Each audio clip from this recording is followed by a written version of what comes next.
Selamat siang, salam sehat buat kita semuanya. Perkenalkan, nama saya Lastria Manurung. Di sini saya mewakili dari kelompok 2 dan teman-teman saya Lili Suryani, Priyatin, Nunung, dan Bidan Yuyun. Kami di sini memenuhi tugas asuhan kebidanan terkini yang diampu oleh dosen Jenny Anna Situata SST AMCAP dan Dr. Rumaini SST AMCAP. Women Center Care adalah asuhan yang berpusat pada wanita, yang dimaksud bahwa asuhan yang diberikan oleh bidan harus berorientasi pada wanita sehingga wanita tidak dipandang sebagai objek, melainkan dipandang sebagai manusia secara utuh atau holistik yang mempunyai hak pilih untuk memelihara kesehatan reproduksinya. Ini menurut Enggar tahun 2012. Adapun program Women Center Care di Indonesia yang didukung oleh WHO yaitu Submother pada tahun 1988. Yang kedua, The Mother Friendly Movement. Yang ketiga, Life Saving Skill.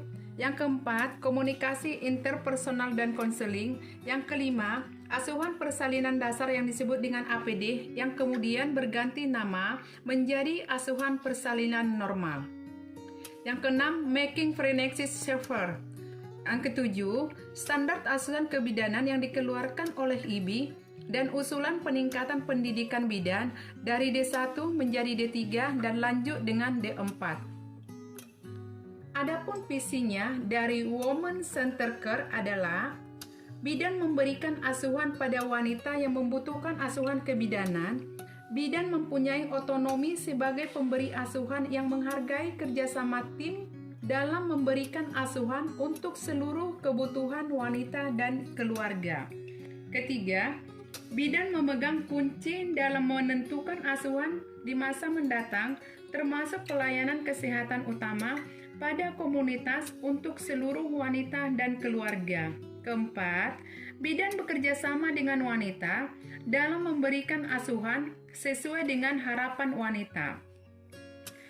Salah satu program Women Center di Indonesia yaitu Gerakan Sayang Ibu atau dikatakan dengan GSI, yang merupakan gerakan percepatan penurunan angka kematian ibu yang dilakukan bersama-sama oleh pemerintah dan masyarakat dengan meningkatkan pengetahuan, kesadaran, dan kepedulian dalam upaya integral dan sinergis.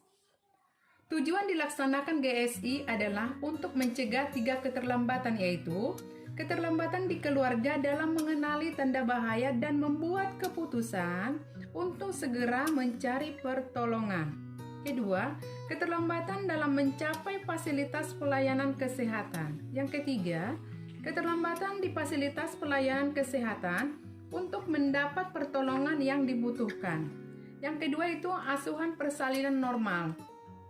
Mengupayakan kelangsungan hidup dan mencapai derajat kesehatan yang tinggi bagi ibu dan bayinya melalui berbagai upaya yang terintegrasi dan lengkap serta intervensi minimal sehingga prinsip keamanan dan kualitas pelayanan dapat terjaga pada tingkat yang optimal.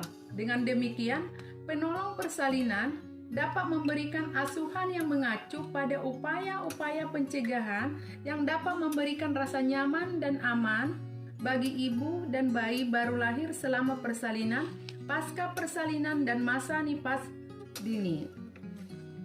Ada 5 aspek dasar atau dikatakan dengan 5 bawang dasar yang penting dan saling terkait dalam asuhan persalinan yang bersih dan aman. Membuat keputusan klinik, asuhan sayang ibu dan bayi, pencegahan infeksi, pencatatan, dan rujukan. Tinjauan kasus. Nyonya I adalah primigenius hamil aterem normal, masuk kamar bersalin RXX dalam keadaan partum.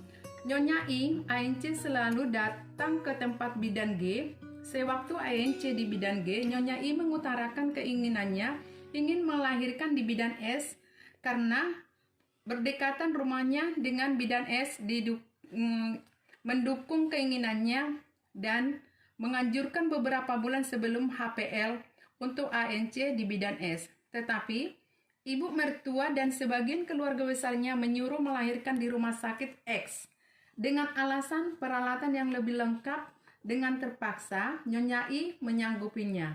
Sewaktu dilakukan anamnesa di rumah sakit, Nyonya I mengatakan keinginannya ingin persalinannya didampingin suaminya dan tidak mau di-episiotomi.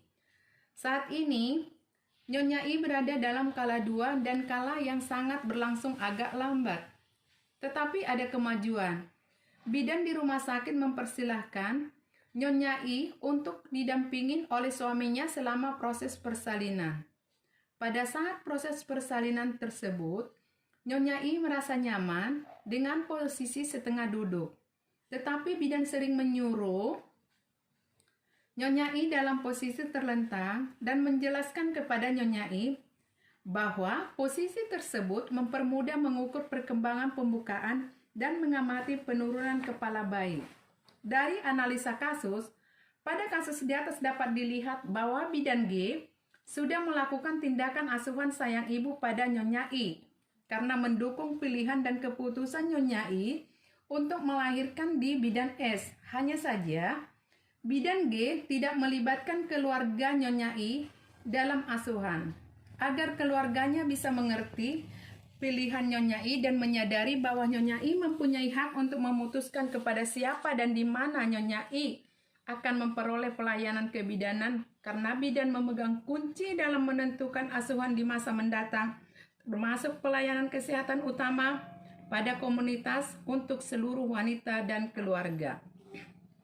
Sewaktu di rumah sakit, bidan di rumah sakit telah melakukan asuhan kebidanan yang benar dengan menawarkan kepada Nyonya I untuk memilih didampingin suami atau keluarga sebagai support fisik dan emosional. Tetapi bidan tersebut tidak menghargai keinginan Nyonya I dalam memberikan kebebasan untuk memilih posisi bersalin sesuai keinginan Nyonya I. Seharusnya, bidan dapat bekerja sama dengan Nyonya I dalam memberikan asuhan sesuai dengan harapan Nyonya I. Sebagai kesimpulan, dalam hal ini bidan difokuskan memberikan dukungan pada wanita dalam upaya memperoleh status yang sama di masyarakat untuk memilih dan memutuskan perawatan kesehatan dirinya. Di dalam Women Center Care, terdapat banyak hal yang harus diperhatikan oleh bidan, yaitu tentang prinsip-prinsip dalam pemberian asuhan kebidanan yang terkait dengan wanita secara keseluruhan, bentuk-bentuk dari Women Center Care itu sendiri, dan dapat mengetahui siapa saja yang harus dilakukan pendekatan secara keseluruhan terkait dengan Women Center Care. Karena dalam Women Center Care ini adalah ruang lingkup tanggung jawab dari bidan untuk memenuhi profesinya sebagai teman wanita. Terima kasih, salam sehat buat kita semua.